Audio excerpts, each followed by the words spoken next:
Gloria a Dios. Tenga la Biblia a la mano. Gloria a Dios. Qué bueno, Jesús.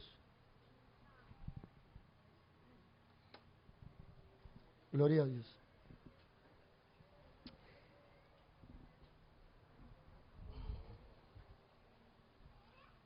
Hermano, yo soy bien apasionado.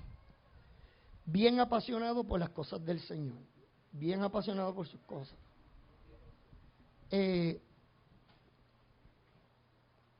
Me enseñaron así y así aprendí, ¿verdad? Y di mi corazón, le di un espacio a mi corazón, a mi mente, para poder entender la palabra del Señor, porque lo quería, porque lo anhelaba, porque lo deseaba. Una cosa es lo que yo oigo, lo que yo entiendo, lo que yo aprendo, y otra cosa es lo que yo quiero. Amén. Lo que yo quiero. Una de las cosas que Dios le da la oportunidad al hombre es una manera libre de pensar. Y nosotros no, yo en estos días, en estos domingos, llevo predicando sobre el pensamiento y sobre la importancia del pensamiento. Y he dicho en varias ocasiones que usted es el reflejo de lo que usted piensa. Basado en la Biblia, en el capítulo 23 del libro de Proverbios, en el verso 7, donde dice, porque tal es en su pensamiento, en su corazón es tal es él.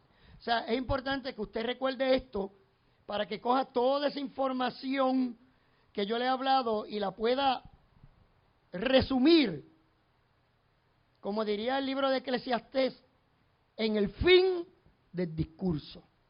Y usted sepa cuál es el fin y el propósito de este mensaje, y por qué lo estoy trayendo, y por qué lo estoy predicando, y por qué lo estoy enseñando. De manera que usted es lo que usted piensa.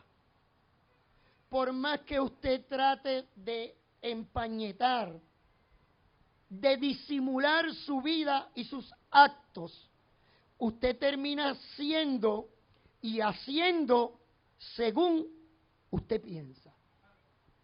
Y usted lo podría disfrazar por algún tiempito, pero tarde o temprano usted va a demostrar quién es realmente. Cuando nosotros nos damos a la tarea de estudiar, ¿verdad?, el comportamiento del ser humano, dicho sea de paso, es complicadísimo. Aún ni los psiquiatras, ni los psicólogos, ni los trabajadores sociales pueden manejar la conducta humana. ¿Por qué, hermano? Porque el pensamiento está encerrado dentro de ese casco que usted tiene, dentro de ese órgano llamado cerebro, que en la Biblia no le llama cerebro, en la Biblia utiliza la expresión corazón. Hay en muchas ocasiones donde usted vea la palabra corazón, él está haciendo referencia a su cerebro, a lo que usted piensa. ¿Por qué? Porque el corazón no piensa, hermano. El corazón es un órgano que bombea sangre, ¿sí o no? Y es vital, pero científicamente comprobado, médicamente, es en esa base del cerebro, con todas sus cortezas, con todo ese sistema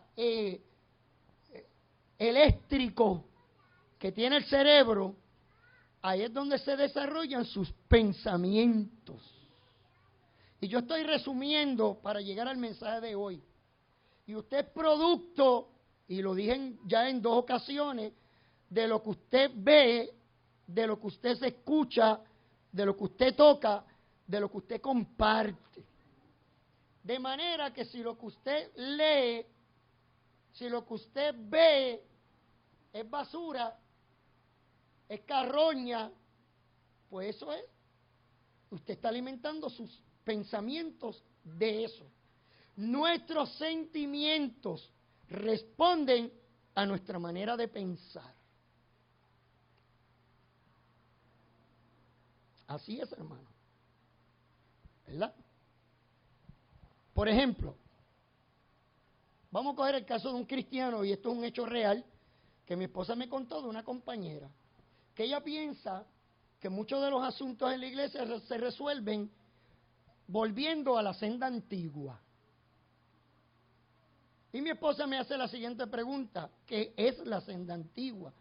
Y yo le dije, bueno, lo primero que te voy a decir es que el pensamiento sobre la senda antigua está mal. Inicialmente a mí me enseñaron, hay que volver a la senda antigua, y que la senda antigua, y hay gente que piensa que el problema de las iglesias se resuelve volviendo a la senda antigua.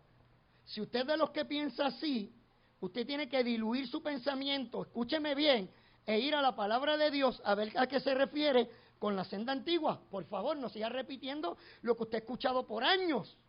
Inclusive yo cuando joven prediqué también de la senda antigua, y le decía a los hermanos, vuelvan a la senda antigua. Pero cuando yo voy al texto en Isaías y lo analizo, y luego vamos a ver los niveles de pensamiento, que es el análisis, me doy cuenta que la palabra de Dios dice lo siguiente. El profeta dice, párate en los caminos y pregunta por la senda antigua.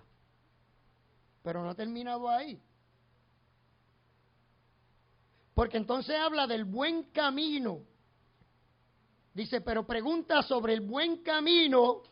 ¿Para qué? Para que comiences a andar por él. ¿Por dónde? ¿Por la senda antigua? No, hermano, por el buen camino. No es la senda antigua, es el buen camino. La respuesta del pueblo fue la siguiente: no andaremos. ¿Por dónde? ¿Por la senda antigua? No, por el buen camino. O sea que la senda antigua, el que estructuró el pensamiento de que la senda antigua era la manera de agradar a Dios, estaba erróneo. ¿Qué pasa, hermano? Que tal vez usted se crió al igual que yo en una iglesia donde me dijeron eso tanto y tanto y tanto y tanto, como decía Hitler, que cuando uno vende una mentira por tanto y tanto y tanto tiempo, llega el momento que la gente se la cree como una verdad. ¿Por qué? Porque se la han repetido tanto. Pero es tan triste cuando usted va al siglo XXI hoy y todavía un cristiano sigue pensando lo mismo como pensaba en antaño, porque así fue que le enseñaron, ¿verdad? Y siguen todavía diciendo, no, es que la senda antigua, hay que volver. Entonces, pero yo le pregunté a Isla, entonces la senda antigua para la hermana son los coritos. Esa es la senda antigua. O sea que para yo solucionar el problema de esta iglesia, para que la gente venga y asista y se avive, es volver a los coritos. Porque para ella el concepto de senda antigua, que está erróneo, hermano, es volver a los coritos. Y puede, hermano, que yo le diga a los músicos, mire, de ahora en adelante vamos a volver a los coritos, porque aquí hay que aleluyar. Aquí hay que gritar y hay que volver a la senda antigua. Hermano, los coritos no van a solucionar el problema de su pensamiento, ni el problema de su búsqueda y su relación con Dios. Porque ella cree y piensa que el problema son los himnos. Estamos cantando himnos, no, hermano, eso no es de la senda antigua, ¿verdad?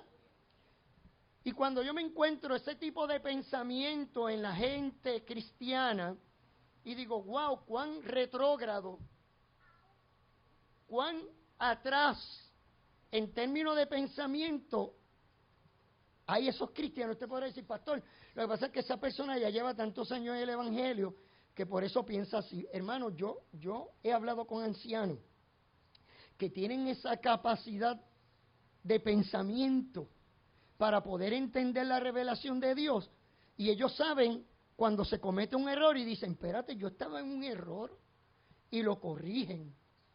Inclusive yo estaba hablando con unas personas en mi trabajo, en la escuela donde estaba yendo el viernes, el último día, y yo estaba hablando con dos personas, y yo hablaba que por esa razón es que yo soy un predicador, de esos predicadores que se apegan a lo que se llama la palabra de Dios. Y evito a toda costa que mi predicación sea el fruto de mis propias interpretaciones. Y por eso me someto a lo que la palabra de Dios dice, a lo que la palabra de Dios enseña, y eso es lo que le enseñó a la iglesia. Yo sé que a mucha gente no le gusta este estilo pragmático, ¿verdad? O este estilo de de ser fiel al texto. Y hay gente que se atribula porque quieren escuchar nuevas revelaciones. Si usted quiere escuchar una nueva revelación, yo le voy a recomendar muchas iglesias donde le van a dar una nueva revelación. Y pobre de usted, y Dios lo coja confesado, a la hora que el Señor venga y usted se quede por escuchar una nueva revelación y no lo que la palabra de Dios dice. Pero ya yo libré mi alma, usted sabe que yo soy listo. Porque la Biblia me dice que yo soy un atalaya. Cuando usted lee el libro de Ezequiel, Dios dice, tú eres mi atalaya. Y el atalaya lo que hace es que avisa. Y yo le aviso a la iglesia. Le voy a decir por qué yo le aviso a la iglesia. Es una de las tantas razones, hermano. Primero, porque amo a Dios, porque recibí un llamado de Dios. Y tercero, porque haciendo eso yo libro mi alma. Por eso el apóstol Pablo le dice a Timoteo, Timoteo, dedícate a predicar lo que se te ha enseñado. Y cuídate, le dice, que sean tus propias opiniones. Mantente firme en lo que has aprendido. Y yo fielmente trato de someterme a lo que yo aprendí de la palabra de Dios. De aquellos primeros discípulos y apóstoles que dieron y entregaron su vida por la palabra de Dios. No por cualquier charlatán que diga, no, yo recibí una revelación de un ángel y el ángel me dijo que lo nuevo, lo in, es esto. ¿Verdad? Es como el caso de tantas religiones falsas. Hay una religión falsa llamada los testigos de Jehová. Pastor, ¿por qué es falsa? Bueno, tendría que sentarse conmigo, pero lo primero de ellos se llaman los testigos de Jehová. ¿Usted sabe de dónde salió eso? Es una expresión bíblica en el libro de Isaías. Jehová dice, vosotros me seréis mis testigos. Pero cuando usted va al Nuevo Testamento, usted encuentra en la palabra de Cristo donde Él le dice a sus discípulos que ellos son sus testigos. Él le dice, y me seréis testigos. ¿Quién dice eso? Cristo. Pues entonces, yo soy un testigo de Cristo. Yo soy un testigo de la obra reveladora de Cristo, quien reveló al Padre o a Jehová. Y ellos se empeñan en anclarse en la Escritura del Nuevo Testamento. Del Antiguo Testamento, perdón, y cuando yo voy al Nuevo Testamento descubro que el libro de los Hebreos me dice que ese pacto antiguo tuvo un fin y que Cristo es el precursor de un nuevo pacto. Pues ya yo no me someto al antiguo pacto. Si yo siguiera el antiguo pacto, tendríamos que estar ofreciendo aquí cabras y corderos y vacas. Y yo estuviera vestido con un efod y tiraría incienso y todo ese tipo de cosas. Pero ese antiguo pacto ya pasó, hermano. A lo que quiero llevarlos es que la iglesia de Jesucristo debe tener la capacidad en su corazón, no en sus pensamientos. Porque lamentablemente nuestras pasiones nos han llevado a esto. Porque hay gente que es tan apasionada en sus emociones que dicen, no, esto es lo que yo creo y punto. Pero vayamos a los niveles de pensamiento. Vamos a tratarlo científicamente hablando para que usted tenga una idea de lo que son sus pensamientos, ¿verdad? Usted sabe que hay muchas enfermedades mentales, ¿usted lo sabía? Tenga cuidado que usted no tenga una, porque vamos a reprender ese espíritu, ese demonio hoy en el nombre de Jesús. Porque el Señor no nos llamó a eso, pero ya la gente lo ve normal. Ya la gente tiene un trastorno de ansiedad y dice, ay, es que yo soy muy ansioso. Y son cristianos.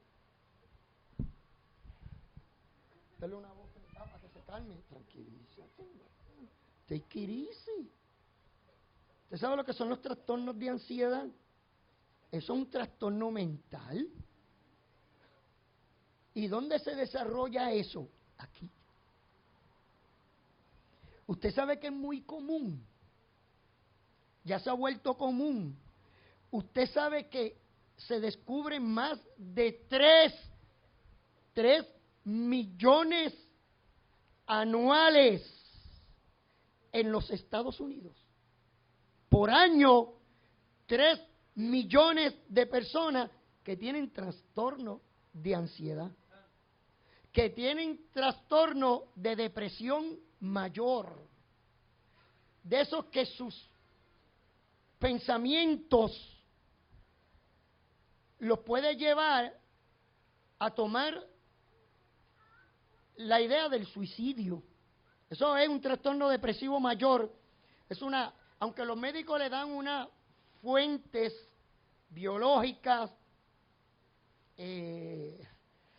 psicológicas, emocionales, inclusive genéticas. Y a lo mejor usted le cree al médico, el médico le dice, mira, yo creo que tú estás a punto de tener un trastorno de bipolaridad. Y usted, ay, qué bueno, soy bipolar. Sí, porque es que yo veo a la gente que lo dice como con ese orgullo. Sí, pues la gente lo dice como... Y usted sabe, de igual forma, los trastornos de bipolaridad, hermano, son anualmente millones y millones de personas que son tocados por el trastorno de bipolaridad, de personalidades múltiples, de todos los trastornos habidos y por haber, que empieza a desconectarse toda esa estructura cerebral que usted tiene, que empieza a desconchuflarse, que usted tiene un cortocircuito en su cerebro. Y usted tiene que tener mucho cuidado con eso, hermano. Ahora bien, estamos hablando del pensamiento, de lo que la Biblia habla del pensamiento. Sé que terminé hablando de lo que son las diferentes tipos de pensamiento, eso no lo he olvidado, ¿verdad? Cuando la Biblia habla de la mente carnal, que cuando la Biblia habla de la mente corrompida, y creo que me quedé en la mente entenebrecida, pero quiero hablar algo sobre el pensamiento. Y el pensamiento no es otra cosa que ese conjunto de operaciones en el cual usted utiliza su razonamiento. Es donde usted puede analizar, es donde usted puede sintetizar, es donde usted puede comparar, es donde usted puede generalizar. ¿Dónde? Aquí. Pero hay algo que a mí me llamó la atención, ¿verdad? Cuando, por ejemplo, yo pienso en los niños tienen un tipo de pensamiento muy abstracto. Y a los adultos como que le incomoda el tipo de pensamiento que tienen los niños. A mí es todo lo contrario. Porque ellos tienen esa capacidad de tener un libre pensamiento. Por eso es que los niños dicen las cosas como las ven. Y pasa en un microsegundo de lo que ve a lo que piensa. Si es que lo piensa. Y dice, uy, qué fea tú eres. Uy, mira, tú tienes un boquete en el pantalón. Hermano, así, a mí me lo han dicho en la escuela. Oh, mister, qué bonito usted viste, o qué elegante. Ay, mira, está greña. Todo. ¿Por qué? Porque su tipo de pensamiento es libre. Ellos no tienen ningún tipo de parámetro, ningún tipo de ley dentro de su razonamiento, y eso lo hacen un pensador libre. Así que el pensador libre no es el que filosofa mucho sobre los estados de la vida. El verdadero libre pensador son los niños, porque ellos dicen las cosas como las ven. Somos luego nosotros los adultos que comenzamos a poner leyes en ellos y a decirles ciertas cosas, ¿verdad? Claro, muchas de ellas son buenas. Pero una de las cosas que a mí me llamó la atención dentro del pensamiento que hay que tener en cuenta es que la forma de pensar se manifiesta a través de lo que yo digo, a través del lenguaje, a través de lo que yo hablo, e inclusive el lenguaje determina cómo usted piensa. Por eso hay una gran frase famosa de un filósofo griego llamado Aristóteles que dijo, habla hombre para que te conozca. ¿Usted quiere conocer a alguien verdaderamente? Escúchelo. El problema es que nosotros hablamos y hablamos y hablamos y hablamos y hablamos y hablamos y hablamos y hablamos sin parar. Pero usted quiere descubrir quién es la persona que usted tiene a su lado. Por favor, cállese la boca y dele la oportunidad. Y usted va a descubrir quién es esa persona. ¿A través de qué? A través del lenguaje. Porque el lenguaje determina o manifiesta lo que usted es. Si usted es un arrogante, cuando usted hable se le va a notar, hermano. Si usted es un vengativo, usted lo va a aflorar en algún momento quién es usted, porque así son sus pensamientos. Había una campaña de la Universidad Interamericana hace años. Muchos de los que están aquí se van a acordar, los más jóvenes no. Ahora no oigan, no es porque, ¿verdad? Es porque ustedes eran jóvenes en aquel tiempo, o niños. Había una campaña de la Universidad Interamericana que decía el pensamiento defectuoso. ¿Sí era?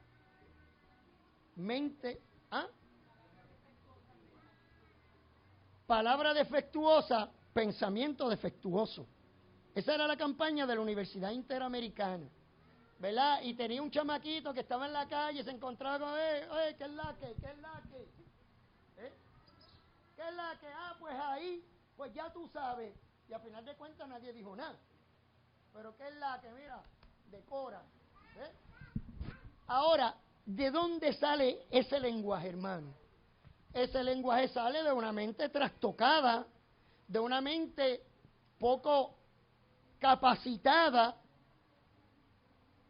una mente que no se da la capacidad para interactuar dentro de su propio sistema de pensamiento. Y él dice lo primero que se le ocurra. ¿Verdad? Pues, usted sabe que, hermano, yo estaba hablando antier con una creyente en una fila de un banco y me extrañó, pero me dio coraje, porque es que ella hablaba, tú sabes, como que es la que, y una muchacha que canta, una muchacha cristiana de años, una muchacha cristiana que es parte de una familia pastoral. Yo dije, Dios mío, ¿cómo es posible que una mujer, hermano, no es que ahora usted sea más sofisticado que nadie, por favor. Yo sé si una persona es intelectual por la manera que habla. Yo sé si una persona se da la lectura por la manera que le fluyen las palabras. No es que usted ahora tenga que... No, hermano, no es eso. Pero tal cual es en su pensamiento, así usted es. Y yo decía, pero... Cuando el hombre nace de nuevo, hermano, es porque tiene una naturaleza diferente. No puede seguir siendo igual. Entonces, vamos a los tipos de pensamiento. Está el pensamiento deductivo, y escuche porque voy rápido. Ocurre cuando se toma una o varias preposiciones y usted llega a una conclusión. Eso es por lo general lo que nosotros hacemos siempre, ¿verdad? El tipo de pensamiento deductivo. Yo deduzco que, de acuerdo a esto, comparándolo con esto, pero es una cosa rápida, no es cuestión de análisis. Usted lo hace diariamente porque usted está tratando de intentar comprender lo que está sucediendo a su alrededor. Hay gente que usted las mira y después que le habla, se quedan como... Yo tengo una respuesta para eso. Yo cuando no entiendo, hermano, lo primero que le digo a la persona es no te entendí. A la pedra. Sí, como el que mueve la cabeza, sí. Usted le pregunta a profundidad. Yo no sé ni lo que habló. ¿Verdad? No, yo cuando no entiendo, le digo, mira, maestra, en el caso mío como compañero, no te entendí. A veces la dejo que hable, a ver si hay conexión entre un pensamiento y otro, y al final de cuentas digo, ¿de qué está hablando? Le digo, maestra, de verdad que no te entiendo. ¿Qué tú me quieres decir? ¿Ves? Y ese tipo de pensamiento deductivo es el que nosotros hacemos cuando nosotros tratamos de comprender los hechos que nos rodean.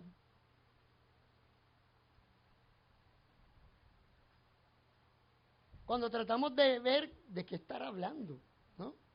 Pero hay otro tipo de pensamiento, y escuche bien porque lo voy a llevar toda la palabra de Dios, es el pensamiento inductivo. El pensamiento inductivo es la forma contraria al deductivo. Ese es el que tiene una idea en particular y luego lo generaliza. Para que usted tenga una idea y no se ponga a analizar a su pareja ahora, por favor. El pensamiento inductivo es la persona que se ancla en un solo pensamiento, generaliza todo basado en ese mismo pensamiento, se tranca y no hay quien lo cambie. No, es que yo pienso de esta manera y a mí no hay quien me cambie. Pues tú eres un morón, porque no tienes la capacidad de cambiar tus pensamientos. Hermanos, si no fuera así, corazones hermosos, amados en el Señor, yo todavía estuviera predicando como predicaba hace 20 años atrás. Si yo hubiese generalizado una idea y decía, no, hermano, el que no habla en lengua no se va para el cielo. Hermano, eso se predicó en este país por años. Aquí un hombre muy respetuoso y respetado, llamado el evangelista Gille Ávila, y todo el mundo lo respetaba y yo no dudé nunca de su testimonio, pero hubo cosas que le enseñaba que no estaban bien, punto. Ay, hermano, ¿cómo usted dice eso del santo aleluya Gille? Ay, hermano, Dios lo coja confesado. Porque él le enseñó que la señal del Espíritu Santo era obligatoriamente que usted tenía que hablar en lengua, y eso no es bíblico. Porque la Biblia me enseña en Corintios que el hablar en lengua es un don y que Dios reparte los dones como Él quiera. Y a no todo el mundo Dios le dio el don de hablar en otras lenguas. ¿Qué le parece? ¿O usted todavía lo quiere discutir conmigo en Corintios? Vamos y lo discutimos. Ve, usted está entendiendo, hermano. No es que no era un hombre de Dios. Es que hay cosas que nosotros a veces nuestro pensamiento es tan inductivo que tenemos un pensamiento y de ahí no hay quien nos saque. Ahora bien, está el tipo de pensamiento analítico. ¿Quién es el analítico? Bueno, ese es el que toma la realidad, pero la toma en partes, divide la situación, los problemas, lo complejo de la vida. Él tiene la capacidad de dividirlo en porciones, ¿para qué? Para poder evaluarlos y luego, hermanos, a través de mecanismos lógicos, llegar a una conclusión. También hay el que se zafa, ¿verdad? Sí, porque hay quienes son demasiado analíticos y se quedan ahí como, sacan hasta la calculadora. No, es que la raíz cuadrada del pensamiento, el pi del coseno, del unseno, de la estratosfera. No, hermano, no es para tanto, hello. Hay quienes dicen por ahí que eso con la edad como que se ven botando uno. ¿Usted ha leído eso? Hermano, son mentiras. Eso es mentira. Mientras usted mantiene ese nivel de pensamiento al nivel que le corresponda, usted puede tener 100 años. Yo he visto catedráticos de 100 años hablando frente a un grupo de universidad con esa claridad mental, con esa capacidad de poder interactuar entre pensamiento y pensamiento. Uno de mis mejores profesores tenía 73 años. Ya murió, pero era respetable su manera de pensar, su manera de hablar, su manera de coordinar, y yo decía, wow. Y que a mí me vengan a decir, no es que cuando uno llega viejo las neuronas del cerebro se le van quemando, no, se te queman desde jóvenes si no las usas. Porque hay gente que tiene su cerebro todavía en plastiquito, porque nunca lo han usado. Y hay también el tipo de pensamiento creativo. El pensamiento creativo es el artístico, es el que tiene la capacidad de una cosa sacar otra, inventarse otra cosa. Puede crear una canción, con una palabra puede crear un cuento, con algo que ve, él puede inventarse algo. Ese es el creativo, ese es el artístico, ese es el que tiene la libertad de modificar el pensamiento a tal grado que usted dice, wow, que por lo general la gente dice, ese tipo está loco. No, ese tipo no está loco, lo que pasa es que ese tipo tiene una capacidad de pensamiento creativa y como tal vez tú sigues lo que todo el mundo sigue, pero él por alguna razón decide inventársela y se convierte en un ser creativo. Eso pasa en algunos niños, en algunos. Y los padres como que se asustan. Ay, es que yo creo que el nene mío es medio raro. No, él no es medio raro, es que él piensa diferente. Y él tiene esa capacidad, pues apóyalo, ayúdalo, para que él toda esa energía, todo ese nivel de pensamiento, lo pueda canalizar de la manera correcta. Esto va para los padres. A mí me hace pensar en el caso de Ana. Ana lloró delante de Dios y el Señor le dio un hijo y vino y lo trajo a la presencia del Señor. Y esa mujer, oye, tuvo una capacidad de destetarse, bueno, no de destetarse literalmente porque ella lo llevó al templo después de que lo destetó. Pero en términos emocionales tuvo la capacidad de destetarse. Si es como si yo le dijera a Jessica, Jessica, tú tienes que dejar a tu hijo aquí, despídete de él, porque él se va a dedicar a la obra del Señor. Ella no lo va a dejar, hermano, y ella tuvo esa capacidad de desprenderse sentimentalmente de su hijo porque ella le había hecho una promesa al Señor. Y ella vio los resultados de un niño, de un jovencito profeta, dentro de la casa de Dios. Yo estaba predicando y hablando de esto ¿cuándo fue? Jueves. Y qué hermoso saber que yo pueda estar creando dentro de mi casa un profeta de Dios o un predicador. Pero como a veces los padres quieren que sus hijos sean normales, y para ellos un predicador no es normal, o alguien que ame a Dios no le parece tan normal.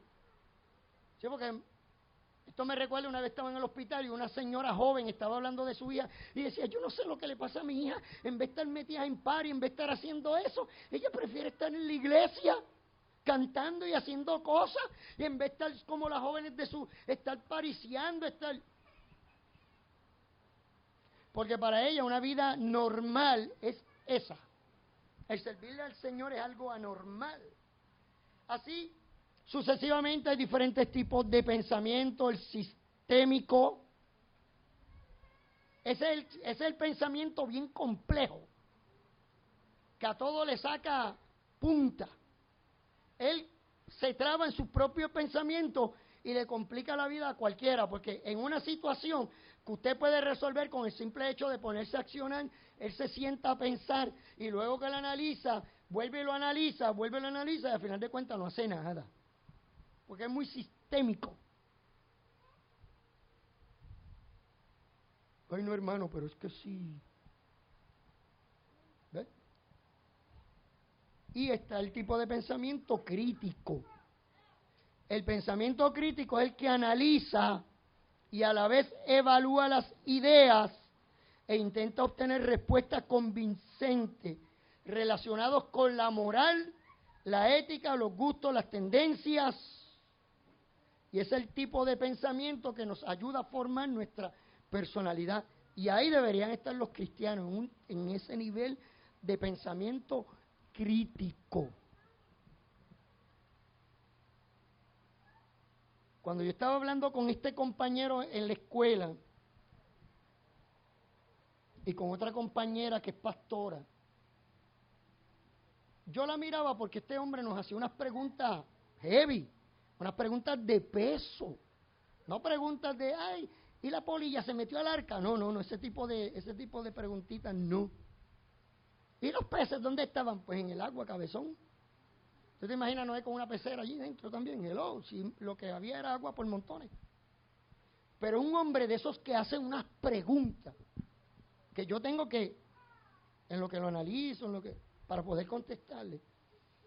Pero yo notaba que mi compañera como que no le podía contestar, porque cuando uno encuentra que hay una persona dentro de la congregación o dentro de su lugar de trabajo que te reta, porque es una persona de un pensamiento crítico que lo analiza, a lo mejor usted se ofende. Ay, tú todo lo criticas. Ay, eso se lo preguntas tú al Señor cuando llegues al cielo. Mira, hermano, la palabra de Dios tiene tanta respuesta. El problema es que eso demanda para contestar, estudiar, prepararse, analizar, buscar, orar. Y no todo el mundo, no todos los pastores están dispuestos a eso. Es más fácil yo gritar y dar patas y empezar a predicar aquí bien duro para que la gente se emocione. Eso, hermano, para eso yo no me tengo que preparar. Yo puedo hacerlo ahora si usted quiere. Yo le puedo hacer hasta una imitación. Y le puedo predicar 5 minutos sin parar, sin respirar, haciendo todo lo que se me viene al pensamiento. Eso lo hace cualquiera. Y así a veces nos educaron en nuestras iglesias. Y zapateábamos, y la gente que zapateaba, la gente me decía, ese hermano tiene una unción. Y yo inicialmente me lo creía, ¿verdad? Hermano de fuego.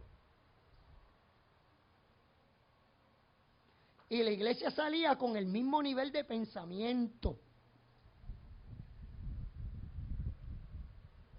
Y la iglesia todavía seguía pensando que la Biblia decía, ayúdate que yo te ayudaré.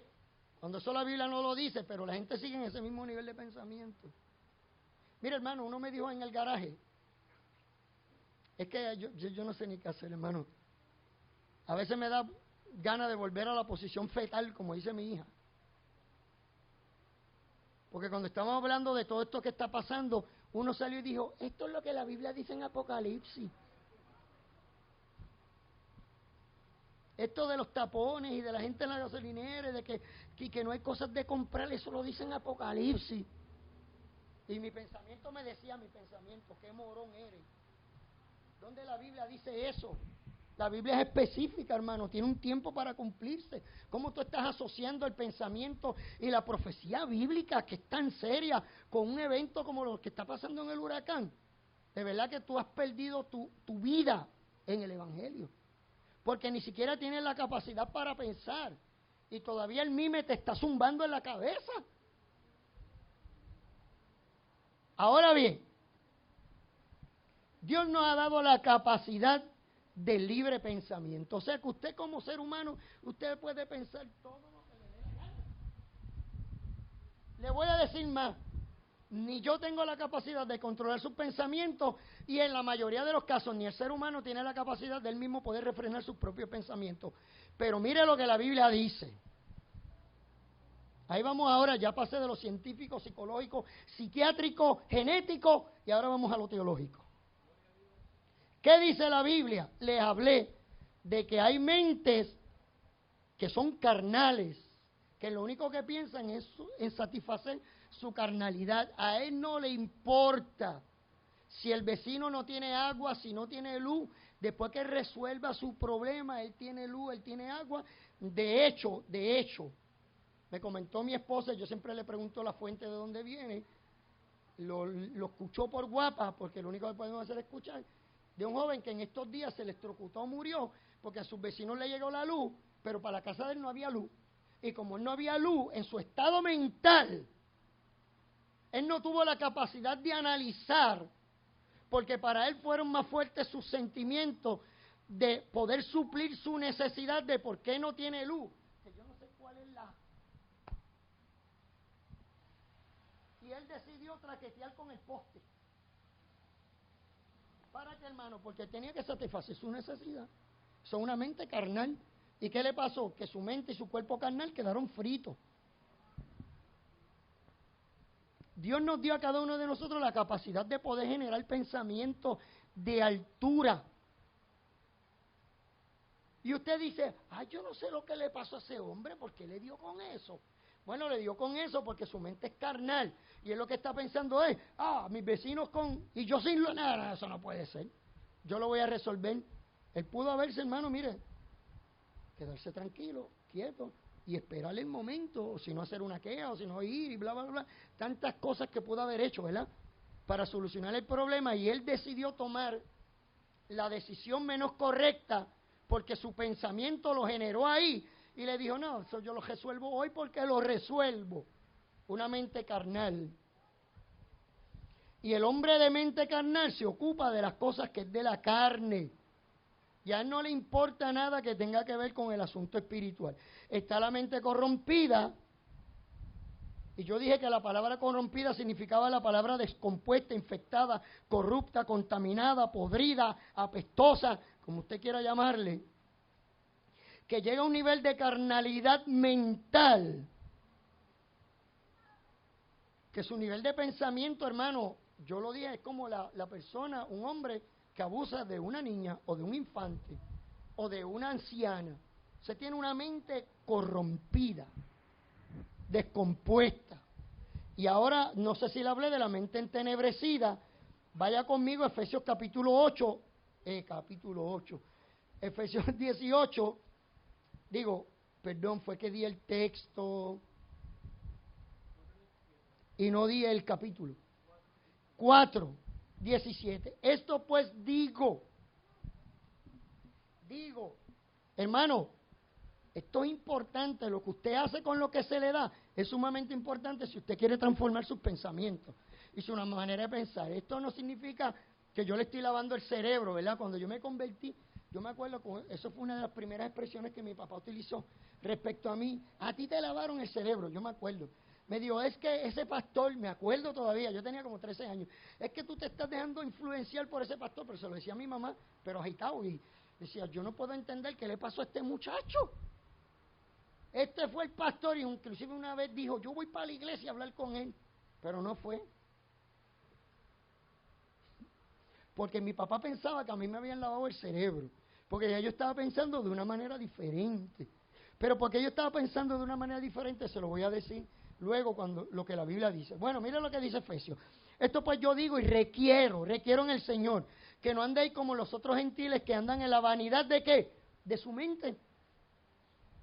Teniendo el entendimiento entenebrecido, ajenos de la vida de Dios, por la ignorancia que en ellos hay, por la dureza de sus corazones o de sus sentimientos, los cuales después que perdieron toda ¿qué? Sensibilidad, se entregaron a la lascivia para cometer con avidez toda clase de impureza. A ellos no les importa, hermano, ellos no tienen parámetros. Ellos no tienen parámetros para lo que ven, para lo que escuchan, para lo que hacen. Sencillamente lo hacen y punto. Y dije también que la palabra en griego es la palabra cotizo, S-K-O-T-I-Z-O, cotizo, que significa que está privado de la luz, que está en oscuridad. La mente entenebrecida es aquella que está totalmente escasa del conocimiento de Dios. Y creo que dije, y si no lo dije ahora lo digo, que a veces a mí me preocupa que en muchas iglesias, hermano, hayan mentes entenebrecidas, hayan mentes oscuras, que no pueden recibir la luz del Evangelio. Ya no pueden sentir o dejaron de sentir dolor por el pecado, porque su corazón perdió todo tipo de sensibilidad. Sus emociones ya perdió todo tipo de sensibilidad porque ya en sus pensamientos, hermano, tienen la capacidad de cerrar la llave de la conciencia. Sí, hermano, una mente entenebrecida oscura tiene la capacidad de cerrar la llave de la conciencia. Él sabe que está mal, pero aún así él lo sigue haciendo. Él sabe lo que la Biblia dice, pero él persiste en hacerlo. ¿Usted se acuerda quién era Balaam? Balaam era un profeta en Israel y Dios lo mandó a llamar para que bendijera. Bueno, perdón, inicialmente el rey lo llamó para que maldijera a Israel. Y Balaam agarró sus bultos, agarró su mula, se montó en ella y iba, mire hermano, con la mente entenebrecida a maldecir a Israel. Un profeta. ¿Usted cree que él no sabía la ley? Sí, él sabía la ley. Pero él iba ciego. ¿Por qué? Porque le ofrecieron chavos. Se parece a muchos predicadores que le ofrecen chavos, ya su mente está tan entenebrecida que yo, hermano, ¿verdad? Con modestia aparte lo digo, yo podría engañar a mucha gente en el Evangelio. A mucha gente. Porque la gente es bien fácil de engañar. Y máximo, si tú tienes el conocimiento de la palabra de Dios, yo a cualquiera lo podría engañar. Yo podría desviarme por ese camino y empezar a decirle a la iglesia lo que la iglesia quiere escuchar y a lo mejor la iglesia se llena. Es cuestión de estrategia, hermano. Y nos inventábamos algo aquí, bien chévere, bien cool. Y se llenaba de jóvenes y hacíamos una discoteca por la noche. Y olvídese, hermano. Y este profeta iba ciego a maldecir. Y Dios tiene que presentarse en el camino a un ángel con una espada en la mano, que él estaba tan entenebrecido que no lo vio, y una mula lo vio y se frenó. Y allá se bajó de la mula, porque era más asno que la mula, y se bajó con un palo y pegó a azotar a la pobre mula. Porque no había visto el ángel de Jehová. Hermano, una mente entenebrecida ya tú no puedes ver cuando Dios está obrando y te está diciendo, mira mi palabra. Mira lo que estás haciendo. Te va a ir mal. Vas a llevar en derrota a tu casa, a tu generación. Se van a ir por el risco y usted está entenebrecido, no hay luz, se le fundió el foco. Y hace como Balaán sigue. En otra ocasión volvió a pasar lo mismo hasta que la mula lo pilló contra la pared. Y él se enojó más todavía porque era más mula que la mula. Y azotó a la mula y la mula le dijo, chico, pero es que tú no ves lo que está pasando. ¡Ay, santo Cristo! Si llego a ser yo, hermano, yo salgo cogiendo. Pero cogiendo. Si yo escucho una mula hablar, yo salgo corriendo y no se escribe más de mí. Pero él, fíjese, dentro de todo Dios le dijo, mira, negro, para que entienda, tú no ves que el ángel de Jehová está ahí, entonces, ¿por qué me pega? Le dijo la mula. Hermano, entre paréntesis, hay padres que esperan que el día malo llegue y cuando abren los ojos, ven dónde sus hijos están metidos. Y a veces es demasiado tarde, porque hace tiempo que Dios te está avisando y tú, eso no va conmigo. Y hermano, y después nos pasa lo que le pasó a Esaú, que procuramos con lágrimas, hermano, y a veces bien tarde, bien difícil. En fin, la mente entenebrecida. Ahora vamos a lo que la palabra de Dios dice con la mente vana. Efesios capítulo 4, verso 17. Esto pues digo y requiero en el Señor, utiliza la misma palabra, que ya no andéis como los otros gentiles que andan en la vanidad. Era el verso primero. ¿En la vanidad de qué? De su mente. El término vano que se utiliza en griego es la palabra mataiotes. Mataiotes. El pastor, pero es que eso suena como a chayote. Si le sonó como a chayote, su mente en alguna manera está conectando. Pero la realidad es que mire lo que significa el término mataiotes.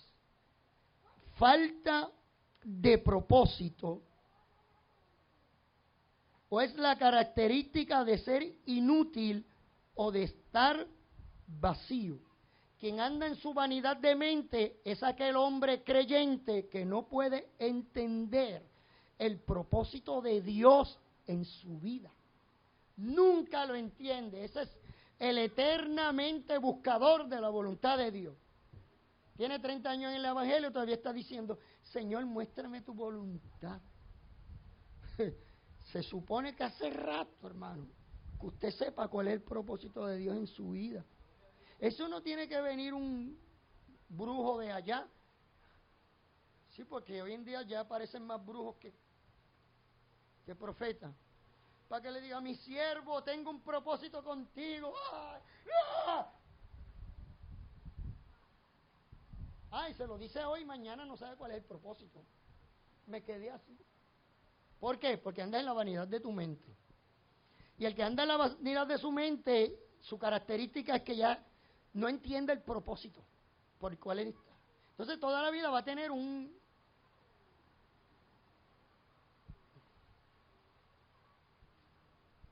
vaivén entre sus pensamientos.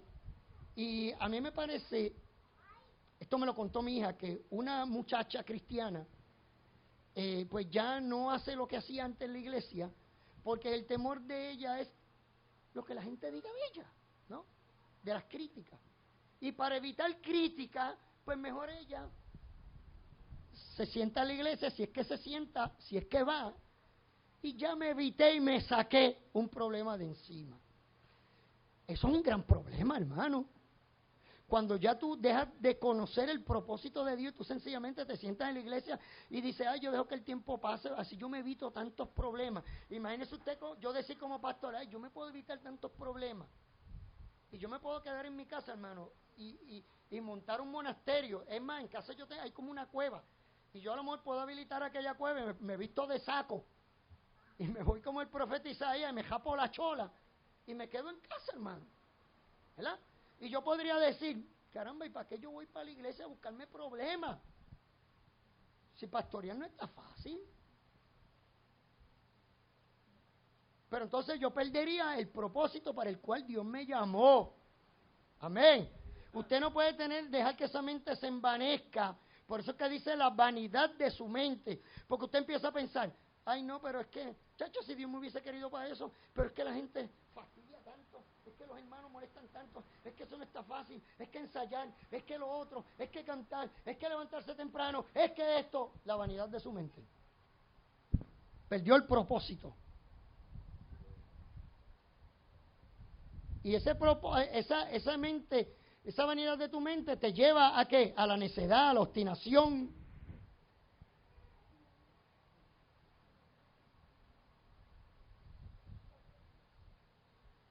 Usted conoce gente de esas que cuando se presentan usted dice, wow, ese tipo está brutal. Porque usted lo oye hablar y es jonca y jonca. No es que se duerme, es que jonca. Y él dice, yo hago esto y pastor, yo oye ese, ay pastor. Y usted le da un par de meses. Y yo le digo, Dios, ¿pero qué le pasó?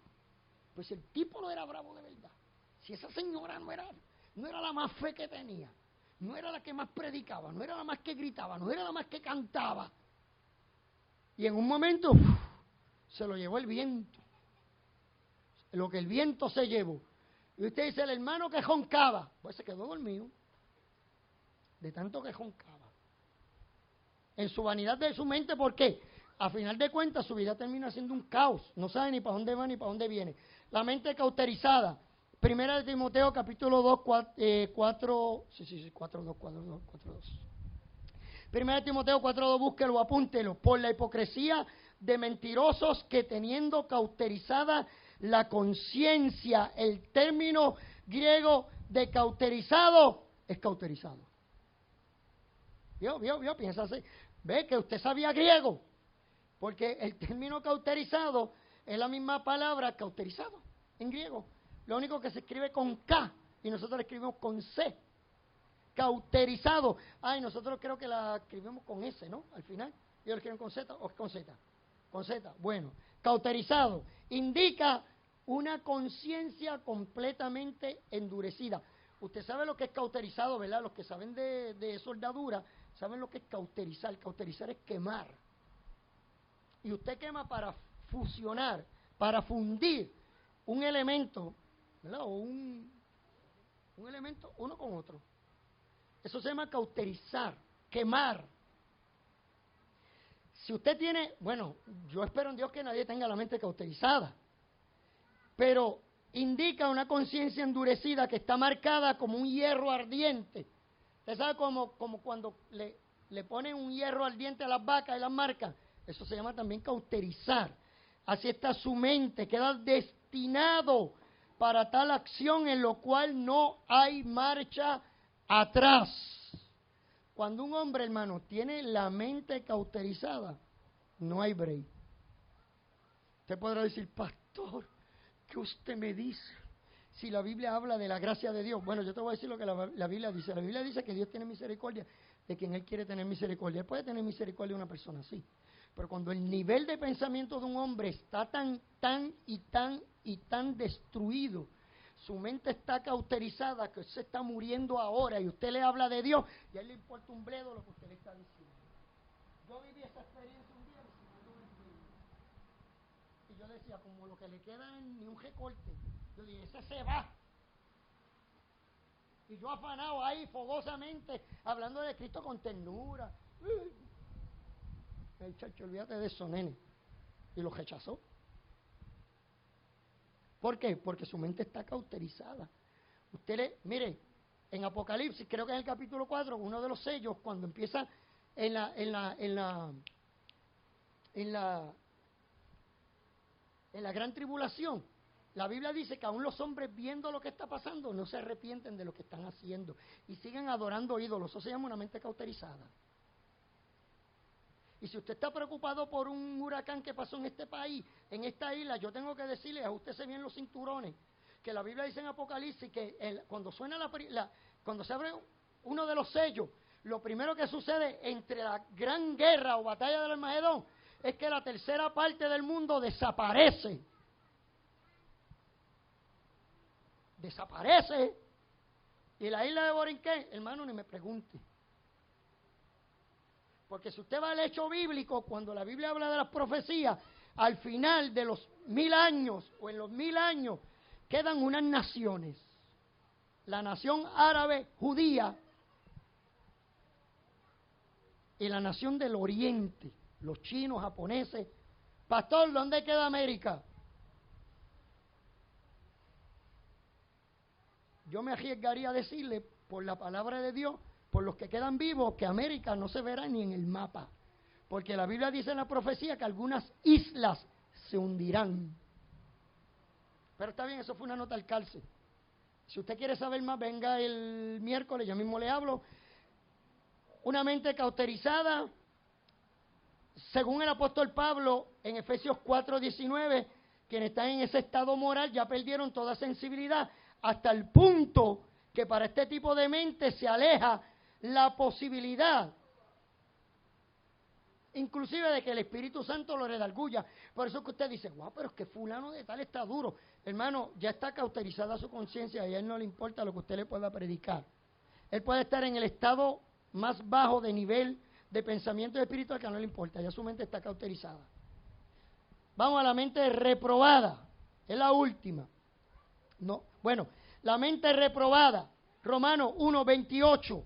Y como ellos no aprobaron tener en cuenta a Dios, Deus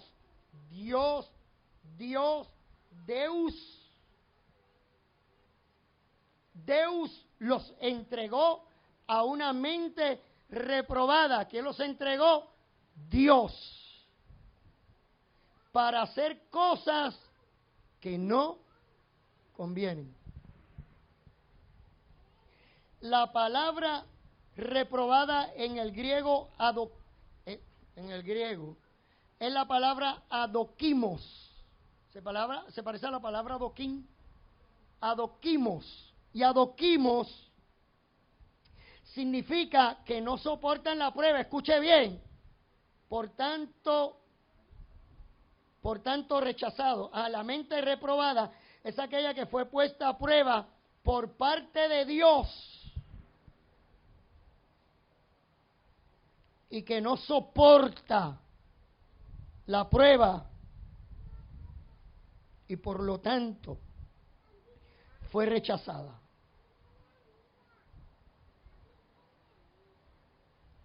Por ejemplo, una persona llena de avaricia, una persona llena de perversidad, una persona llena de depravación, tiene una mente reprobada.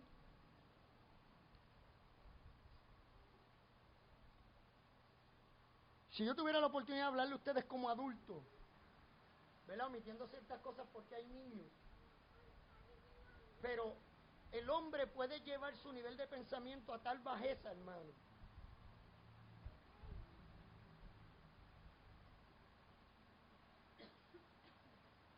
que toman niños o niñas y los prostituyen, los venden, los ultrajan, entre orgías y una y otra cosa, son mentes reprobadas. No hay manera, hermano. Por eso que usted dice, pero ¿cómo a un ser humano en toda su capacidad? Bueno, usted lo acaba de decir, no tiene la capacidad ya, porque su mente está reprobada y sencillamente lo hace. Lo hace y puede cometer todo tipo de perversidad y de depravación. Y déjenme decirle, como empecé inicialmente, en la mayoría, por no decir en todos los casos, es el producto de lo que vieron cuando niños. Por eso su nivel de conciencia está así. Ay, eso no es malo que vea eso. Bueno, pero nunca el ojo se cansa de ver y el oído de escuchar. Y hoy usted lo pone a ver eso y mañana él quiere ver más. Y luego quiere ver más. Y luego quiere ver más y no se satisface. Hasta tal punto que quiere llevarlo a la práctica. Y él no piensa, hermano, sencillamente lo hace. En estos días cogieron para vergüenza mía lo digo, cogieron un joven estudiante para ministro porque se robó 3 plantas. Porque trabajaba en una compañía y él cogió esas 3 plantas y en vez de llevarlas al lugar donde él sencillamente las cogió, mira negra, vámonos para casa, ven con papá. A lo mejor ya le tenía nombre. ¿Tú te imaginas que uno era para el pastor? Ay, papá. Luego, ¿verdad? Eso soy yo pensando, ¿verdad? Así como, ¿tú te imaginas? Se llevó 3 plantas nuevas para la casa así porque sí. Ahora, hermano, póngase a analizar y pensar qué pasó por la mente de ese hombre que estaba aprendiendo en seminario para prepararse para ser pastor. ¿Qué le pasó por la mente? Yo le voy a decir, hermano, él tuvo una guerra en su mente. Porque sabe que el enemigo tiene la capacidad, escuche bien, si usted lo permite, de trastocar sus pensamientos. Pastor, ¿cómo lo hace? Se metió ahí y usted quedó impregnado. No, hermano. Él va a utilizar el mismo mecanismo por el cual usted aprende, por lo que usted ve, por lo que usted oye, por lo que usted toca. Y el enemigo te va a llevar a eso. Y el enemigo empezó a tentarlo. ¿Por qué la Biblia le llama a la fe el escudo? ¿Por qué cuando la Biblia describe la fe dice, con ella tú puedes apagar qué? Todos los dardos de fuego del maligno. Dígame usted a mí ahora que son dardos de fuego.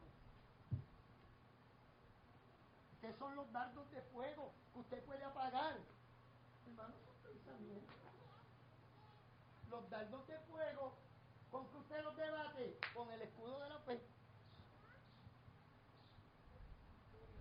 Para eso está el escudo de la fe. Le voy a dar el ejemplo rápido.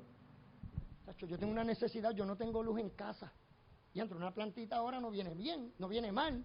Chacho, y esto nadie lo va a saber. Ve, ahí empieza. Ahí están los dardos de fuego del maligno. Pero la fe me dice, tú confías en el Señor. La palabra de Dios te dice eso. Escuche bien. Jehová es tu guardador, Jehová es tu ayuda, Jehová es tu proveedor. Pero esa plantita, chacho, viendo televisor a esta hora y prendiendo el abanico, y mirando a los vecinos por la ventana, mira, para que tú veas como Jehová me bendice. ¿Que no le pasó eso por la mente, hermano? Claro. ¿Y si me cogen? La conciencia. ¿Y si te cogen? Papá, ¿qué clase de lío? Pues el dardo del maligno. Chacho, no te van a coger nada, papá. Eso lo han hecho. Mira, el compañero tuyo lo hizo, que lo hagas tú no es nada. Hermano, eso es la gran batalla, el campo de batalla que el cristiano vive todos los días. Todos los días. Yo no puedo evitar que los pájaros vuelen por encima de mi cabeza. Y ahí él está luchando. A final de cuentas, ¡pam!, la decisión. Ay, olvídate de eso, negro. Tranqué la conciencia, ya no tenía fe, atravesó el escudo o no tenía el escudo, ¡pam!, llegó directamente a mi pensamiento. Negro, échalas en el cajón, móntala que nos vamos para casa. Y para mala pata, como dice el puertorriqueño, lo mangaron. Y se convirtió en la vergüenza de todo un país, porque para colmo dicen que era asistente o ayudante a pastor o estudiante de pastor. Sí, porque eso rápido hay que ponerlo. ¿Y cómo quedó retratado? Delante de la sociedad, delante de la familia, en oprobio. La palabra oprobio significa vergüenza pública. Tiene oprobio. ¿Cómo queda delante de la gente? Todos esos pastores son unos pillos. Ahí estoy envuelto yo porque hasta ni yo, ni el otro, ni el otro se salvan. Para ellos yo soy un pillo también y un buscón.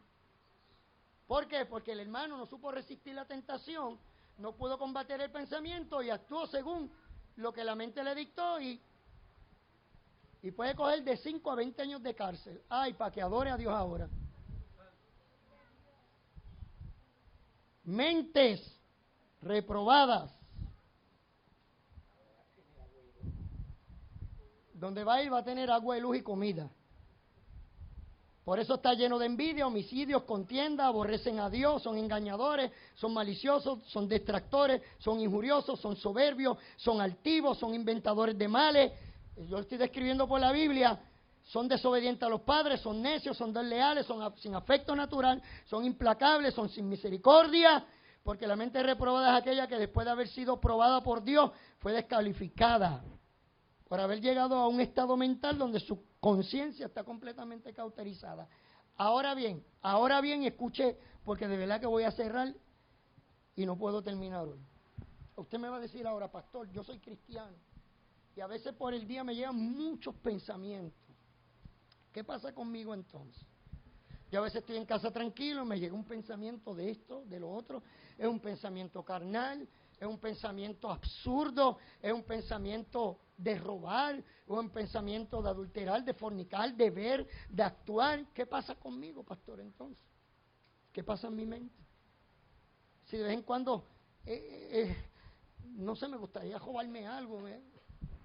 Mire, hermano, mire. Le voy a contar una anécdota que me pasó ayer, para que usted vea que al pastor también le pasa. Pero la Biblia habla en Romanos 8, cómo nosotros podemos combatir en la ley de nuestro pensamiento ese tipo de cosas. Pero le voy a dar algo para que se ría. Mire, yo fui a comprarle ayer a mi esposa, yo vine por la mañana a la iglesia. Y luego salí y dije, pues como mi familia está en casa, le voy a comprar un pastelillito de esos que venden allí. Que le echan huevo adentro, usted sabe que es allí en la esquinita. Jimmy, tú sabes, si tú has ido a comprar mucho allí, aquellos pastelillitos. Usted los ha ido a comprar allí, donde estaba cerca de la iglesia de nosotros antes. Y yo estoy esperando en una fila. Con mi santa calma, mi paciencia. Señora friendo los pastelillos. Y llegó este individuo. ¡Dame uno! Y yo dije, ¡hey, yo estoy aquí! Eso dije yo. O no me oyó, ni la señora tampoco. La señora le sirvió el pastelillo, él soltó el peso y se fue. ¡Qué fácil! Lo hizo, ¿verdad? Y acá en la mente mía, mira, hermano, yo cogí el peso. Porque la señora no se ve ni que él le había dado el peso, él se fue. Y yo dije, caramba, yo cojo este peso, si este hombre conoce a esa señora, yo voy a hacer que cuando él regrese la señora le diga, y el pastelillo que te comiste antes y no me lo pagaste. Mire cómo es la mente, hermano.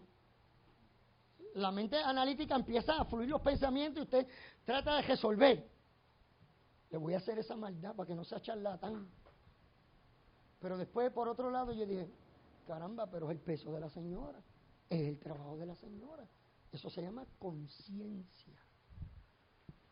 Y la tercera, que no es la tercera, es la primera, es la voz del Espíritu que te dice, ya tú no piensas como los gentiles. Pasa el momento de coraje, espera que venga tu pastelillito, bébete el café, comete el pastelillo y vete en paz. Y olvida la situación. Pues así hice, solté el peso.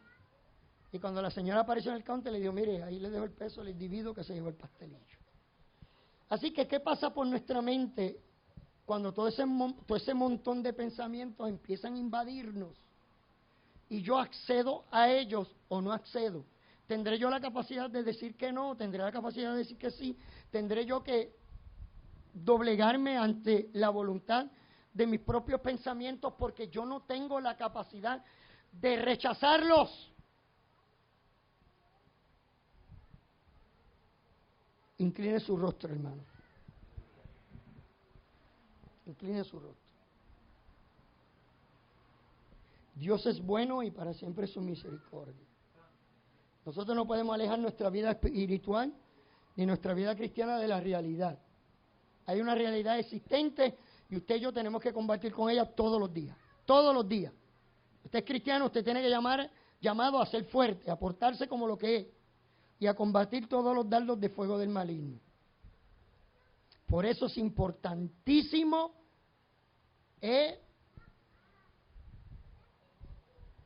y no hay manera de sustituir la palabra de Dios para ese fin. No hay, hermano, no hay. Oremos. Padre Santo, Padre bueno, mira en mi vida, en la vida de mis hermanos, mira nuestra mente, este gran campo de batalla donde continuamente tengo que lidiar con una serie de situaciones que atentan contra mi fe, que atentan contra mi vida moral y contra mi vida espiritual, aun cuando yo sé las cosas que a ti te agradan y las que no te agradan, porque tú nos diste tu Espíritu Santo y tu Espíritu Santo nos permite, Señor, nosotros poder, más que analizar, que nosotros podamos ver a través de tu Espíritu aquellas cosas que no son tuyas. Te pido que nos ayude, que podamos, Señor, alimentar diariamente nuestro espíritu para que así sean alimentados nuestros pensamientos y por tanto logremos ganar esa lucha y esa batalla constante en contra de nuestra fe, en contra de nuestros principios cristianos y morales.